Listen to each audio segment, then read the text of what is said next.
Hello दोस्तों, आप सभी का स्वागत है स्टूडेंट क्लासेस में। आज हम आपके लिए लेकर आए हैं सिंटैक्स ऑफ कंजक्शन। तो आज हम सिंटैक्स में पढ़ेंगे कंजक्शंस के रूल, कंजक्शन के रूल। तो आपको बता दें कि सिंटैक्स में कंजक्शन का जो रूल होगा वो किस पे आधारित है। अगर जैसा आपकी किताबों में आपने देखा होगा कि जब हम सिंथेसिस पढ़ रहे थे तो उसमें हमें कंपाउंड सेंटेंस और कॉम्प्लेक्स सेंटेंस में कुछ कंजक्शंस देखने को मिले हैं। जैसे कंपाउंड सेंटेंस में आपने देखा होगा, ऐसे तो कंजक्शन दो प्रकार के होते हैं, कोऑर्डिनेटिंग कंजक्शन और सबऑर्डिनेटिंग कंजक्शन। तो कोऑर्डिनेटिंग कंजक्शन आपने कंपाउंड सेंटेंस में देखा होगा, जिसमें 4 भाग भी होते हैं: relative conjunction, cumulative conjunction, adversative conjunction और अल्टरनेटिव कंजक्शन।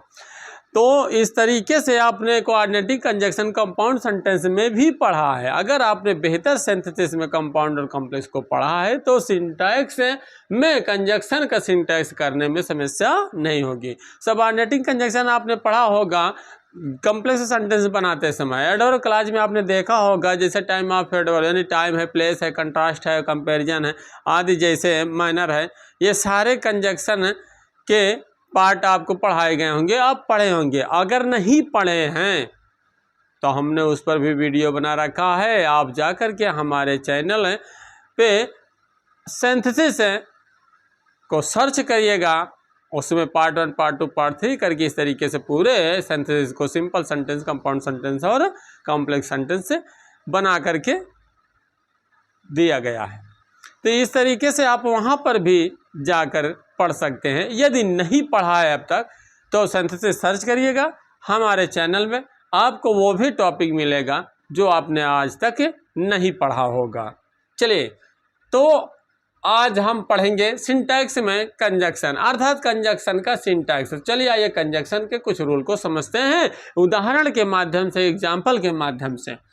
जैसे पहला क्वेश्चन दिया है, both Ram as well as his brother went there.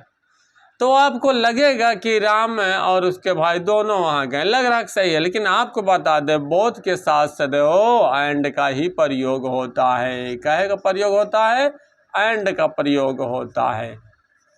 ये बात आप अच्छी तरीके से जानते होंगे। कॉम्युलेटिव कंजक्शन अर्थात कोऑर्डिनेटिंग कंजक्शन के अंतर्गत कॉम्युलेटिव कंजक्शन में आपने देखा होगा कि एंड है, एज वेल एज है, बोथ डैट डैश एंड है, not only that dash but also, ये सारी चीजें है।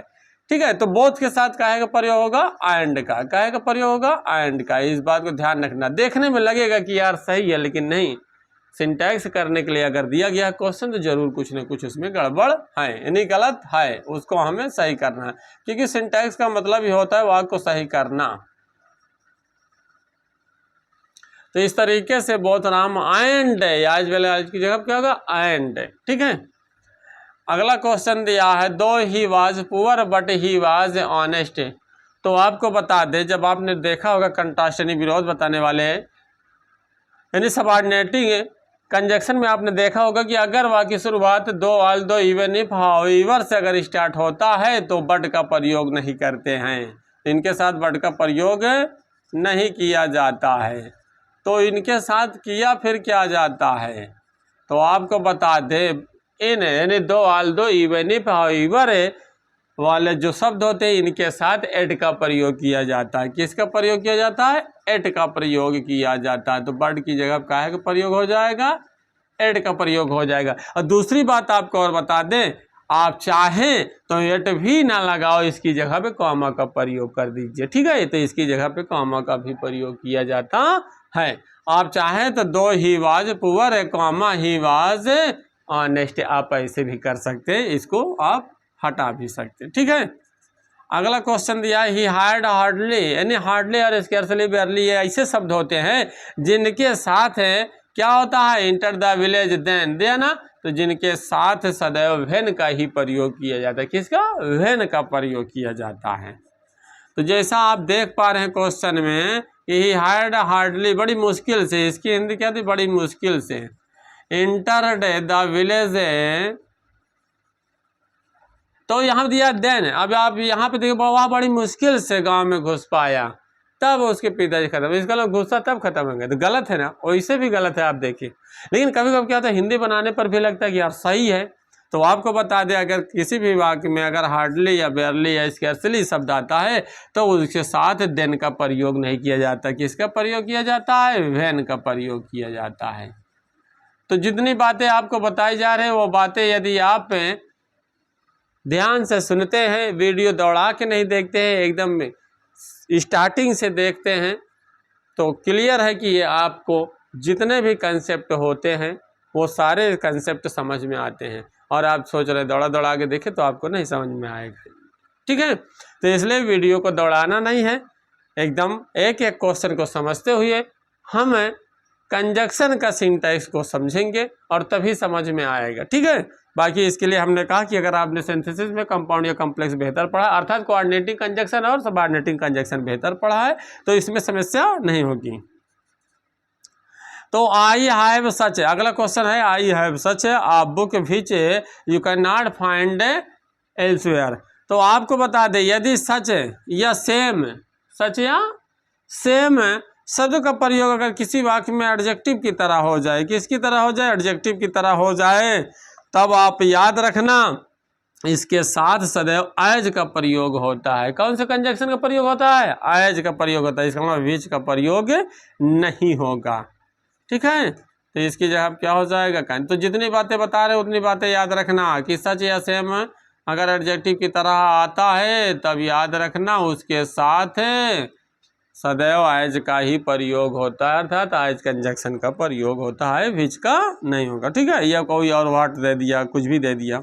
अगला क्वेश्चन है आई आस्क्ड हिम, मैंने उससे पूछा कि that why he was late, कि वह क्यों देर, है ना। तो यहाँ पे अब ध्यान देना, आपको बता दें वो भले कि क्यों का अर्थ है, लेकिन आपको बता दें कोई भी अगर किसी वाक्य में कोई भी क्वेश्चन वर्ड है, व्हाई व्हाट वेयर व्हेन जो भी है डेट डस्ट, ठीक है, आपने जैसे नरेशन में भी देखा होगा, अगर आता है कंजक्शन के रूप में तो याद रखना उससे पहले दैट का प्रयोग नहीं किया जाता है, नहीं किया जाता है, दैट का प्रयोग नहीं किया जाता है। समझ में आई बातें? चलिए अगर समझ में आया तो चलिए इसके कुछ और उदाहरण देखते हैं। अगला क्वेश्चन दिया है क्या, he can not succeed unless he does not work hard. अब इसमें हमें कंजक्शन का सिंटैक्स करना, तो आपको बता दें यहाँ पे कंजक्शन अनलेस दिया हुआ, ठीक है, क्या दिया है? अनलेस। तो इसमें सिंटैक्स इसका कैसे करना है, तो आपको बता दें यदि कोई भी वाक्य अनलेस या अनटिल से जोड़ा गया हो, अनलेस या अनटिल से जोड़ा गया हो, तो इस बात को याद रखना जिस वाक्य में ये जोड़ा गया है वह वाक्य में नॉट का प्रयोग नहीं किया जाता, यानी उस वाक्य में नॉट का प्रयोग नहीं किया जाता, क्योंकि ये खुद ही निगेटिव के अर्थ में होते हैं, अनलेस और अनटिल। इसलिए यहाँ पे जो लगा हुआ है नॉट वो गलत है। तो इसका सिंटैक्स कैसे होगा, ही वर्क से हार्ड। अब ये मत सोचना कि यहाँ वर्क था यहाँ, क्योंकि डज नॉट अगर ये हटेगा तो क्या होता है? प्रेजेंट इंडेफिनिट में, अफर्मेटिव में, वर्ब के फर्स्ट फॉर्म में एस तो होता है ना।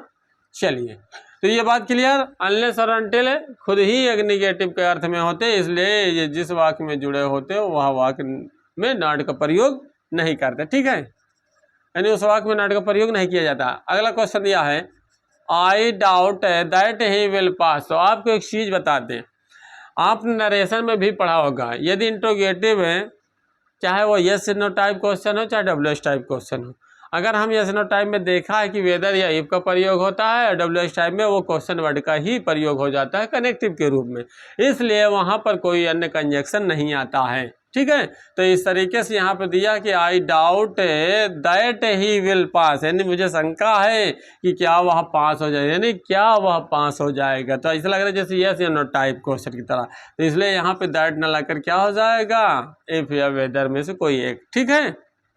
इस बात को ध्यान रखना, ये आप नरेशन से भी सीख सकते थे, ठीक है, और आपने सीखा होगा इसी में उम्मीद करते हैं। चलिए अगला क्वेश्चन दिया इफ आई गो देयर है then I will call you. तो आपको बता दें इफ या व्हेन से शुरू होने वाला वाक्य, इफ या व्हेन से शुरू होने वाले वाक्य के बाद देन का प्रयोग नहीं होता है, देन का प्रयोग नहीं होता है, तो फिर क्या होता है, जब देन का प्रयोग नहीं होता क्या होता है, तो आपको बता दें उसकी जगह पे कॉमा का प्रयोग किया जाता है। किसका प्रयोग किया जाता है, कॉमा का प्रयोग किया जाता है। इफ या व्हेन से शुरू होने वाले वाक्य के बाद क्या होता है, कॉमा का प्रयोग होता है, यानी कंजक्शन के रूप में यहाँ पे देन का प्रयोग नहीं करते हैं। ठीक है, अगला क्वेश्चन है walk slowly लेस्ट you may not fall. तो यहाँ पे कह रहा है कि वॉक स्लोवली यानी धीरे धीरे चलिए, है ना। लेस्ट माने कहीं ऐसा ना हो। तो आपको बता दे कि अगर लेस्ट कंजक्शन लगा हुआ है, जबकि ये क्या है, सबऑर्डिनेट कंजक्शन है। ठीक है, तो अगर लेस्ट कंजक्शन लगा हुआ होता तो उसके बाद आने वाला जो वाक होगा उसमें हेल्पिंग वर्ब सदैव शुड, हेल्पिंग वर्ब सदैव शुड का प्रयोग किया जाता है। और आपको बता दे उसमें नॉट का प्रयोग नहीं होता है। ठीक है, अगर वाक यहाँ पे देख रहे हैं ना लेस्ट, अगर लेस्ट से जुड़ा हुआ वाक होगा तब उसमें हेल्पिंग वर्ब के रूप में शुड का ही प्रयोग किया जाता है, विदाउट नॉट। चलिए अगला क्वेश्चन है यू आर टू हैव, क्या दिया है, यू आर टू हैव। अब यहाँ पर एक चीज ध्यान देना, क्वेश्चन दिया you are to have regarded him your superior. तो आपको बता दें किसी भी वाक्य में अगर मुख्य क्रिया के रूप में रिगार्डेड, डिस्क्राइब या ना रिप्रेजेंट, मेंशन, डिफाइन, ट्रीट आदि जैसे अगर शब्द आते हैं तो कंजक्शन के रूप में उनके आने वाले ऑब्जेक्ट के बाद हम एज का प्रयोग करते हैं। काहे का प्रयोग करते हैं, एज का प्रयोग करते हैं। अगर ऑब्जेक्ट दिया तो ऑब्जेक्ट के बाद ही होगा। ठीक है, तो एज योर सुपरियर।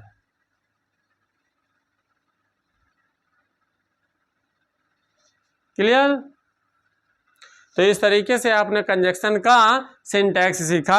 और चलिए देखते हैं इसके कुछ उदाहरण से समझते हैं कंजक्शन का सिंटैक्स। अगला क्वेश्चन दिया है I think him as a silly fellow. तो आपको बता दें यदि मुख्य क्रिया के रूप में नेम, कॉल, थिंक, कंसीडर आदि जैसे शब्द आते हैं तो उनके बाद आने वाले ऑब्जेक्ट के बाद एज का प्रयोग नहीं किया जाता है। तो उनके बाद आने वाले ऑब्जेक्ट के बाद एज का प्रयोग नहीं किया जाता है। बात समझ में आई।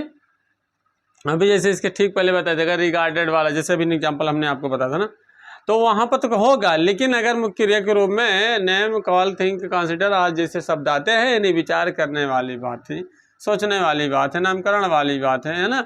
अगर ऐसी बातें हैं यानी ऐसे वर्ब आते हैं तब वहाँ पे हम एज का प्रयोग उसके बाद नहीं करते हैं। अगला क्वेश्चन दिया he talks as if he is mad. तो आपको बता दें एज इफ हो चाहे एज दो हो, ठीक है, इसका अर्थ होता है मानो। इसका अर्थ क्या होता है, मानो। होता ना यार बात ऐसे कर रहा मानो बहुत बड़ा कलेक्टर है, बात ऐसे कर रहा मानो बहुत बड़ा नेता है। तो इसी तरीके से यहाँ पे देखिए, तो आपको बताना हम ये चाहते हैं कि अगर एज इफ या एज दो से जुड़ा हुआ वाक्य होगा तो वह वाक्य पास्ट कंडीशनल टेंस में होता है। पास्ट कंडीशनल टेंस का मतलब होता है कि शर्त कल्पना वाले, यानी कोरी कल्पना अपनी भाषा में, यानी जो कि मतलब संभव नहीं है। जैसे आप खुली आंखों से स्वप्न देख रहे हो, काश हम भी प्रधानमंत्री होते, है। तो आप समझ सकते हैं कि यहाँ पर एक वचन हो या बहुवचन से मतलब यहाँ पे जो वर्ब होती है वो पास्ट कंडीशनल टेंस की वर्ब होती है, अर्थात पास्ट में भी एक वचन के साथ भी बहुवचन का वर्ब होता है। अब इसका मतलब नहीं कि ही वाज हो जाएगा, इस बात को ध्यान देना। अर्थात एज इफ या एज दो से जुड़ा हुआ वाक्य जो होगा वह वाक्य में पास्ट में भी एक वचन सब्जेक्ट के साथ बहुवचन का वर्ब होता है। आप अपने तरीके से ऐसे भी समझ सकते हैं। चलिए अगला क्वेश्चन दिया है सपोज इफ द प्रिंसिपल कम से यू विल बी फाइंड। तो आपको एक चीज बता दें कि सपोज के बाद इफ का प्रयोग नहीं किया जाता है। सपोज के बाद इफ का प्रयोग नहीं किया जाता तो फिर क्या किया जाता है, तो आपको बता दें कि उसमें आईएनजी फॉर्म होता है तो हो जाएगा सपोजिंग द प्रिंसिपल, अर्थात कुल मिलाकर इफ का प्रयोग नहीं होता है तो नहीं होता है, इस बात को याद रखना सपोज के बाद। तो सपोजिंग द प्रिंसिपल कम से यू विल बी फाइंड, बात समझ में आई। चलो आगे अगला क्वेश्चन देखो। अगला क्वेश्चन क्या है, as I am not feeling well so I shall not be able to attend college. तो आपको बता दें कि अगर कोई वाक्य आज से शुरू हो तो उसके बाद आने वाला वाक्य में कोई कंजक्शन का प्रयोग अर्थात सो कंजक्शन का प्रयोग नहीं किया जाता है, सो कंजक्शन का प्रयोग नहीं किया जाता, जबकि एज के बाद सो कंजक्शन का प्रयोग किया जाता है लेकिन यहाँ पर नहीं किया जाएगा। तो फिर वहाँ पर क्या किया जाएगा, हाँ वहाँ पर अर्थात सो की जगह पे कॉमा का प्रयोग कर दिया जाता है। काय का प्रयोग कर दिया जाता है, कॉमा का प्रयोग कर दिया जाता है।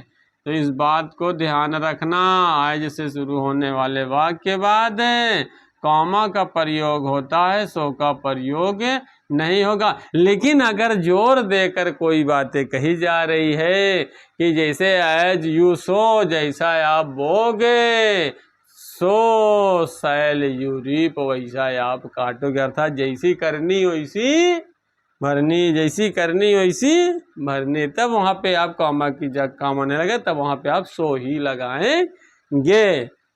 चलिए अगला क्वेश्चन है 5 years से past since my cousin has died. ध्यान से समझना, अगर सिंस का प्रयोग कंजक्शन की तरह हो गया, किसकी तरह हो, कंजक्शन की तरह हो, तो आपको बता दें कि अगर सिंस का प्रयोग कंजक्शन की तरह होगा तो उससे पहले वाले उपवाक्य को हम किस में रखते हैं, उसके पहले वाले उपवाक्य को हम किस में रखते हैं, प्रेजेंट परफेक्ट टेंस में। किस में रखते हैं, प्रेजेंट परफेक्ट टेंस में रखते हैं। तो इस तरीके से 5 years से हैव पास्ड हो जाएगा। कब करना है, जब सिंस कंजक्शन के रूप में होगा तब। और उसके बाद वाले वाक्य को अर्थात जिसमें सिंस जुड़ा हुआ होता है उसको पास्ट इंडेफिनिट में रखते हैं। तो क्या हो जाएगा, माई कजिन डाइड। समझ में बात है, जब कंजक्शन के रूप में इसका प्रयोग किया जाएगा तब ऐसे आपको करना होता है। तो इस तरीके से हमने आज आपको कंजक्शन का सिंटैक्स पढ़ाया। आप वीडियो पर अंत तक बने रहें, इसके लिए आपको बहुत बहुत धन्यवाद। और यदि हमारा वीडियो, हमारा पढ़ाने का तरीका आपको पसंद आया हो तो वीडियो को लाइक और सब्सक्राइब करना मत भूलना और बेल आइकन को ज़रूर दबाना ताकि आप तक हमारे पढ़ाए हुए वीडियो पहुंच सके, सारे नोटिफिकेशन आप तक पहुंच सके, आप उसका लाभ उठा सकें। धन्यवाद।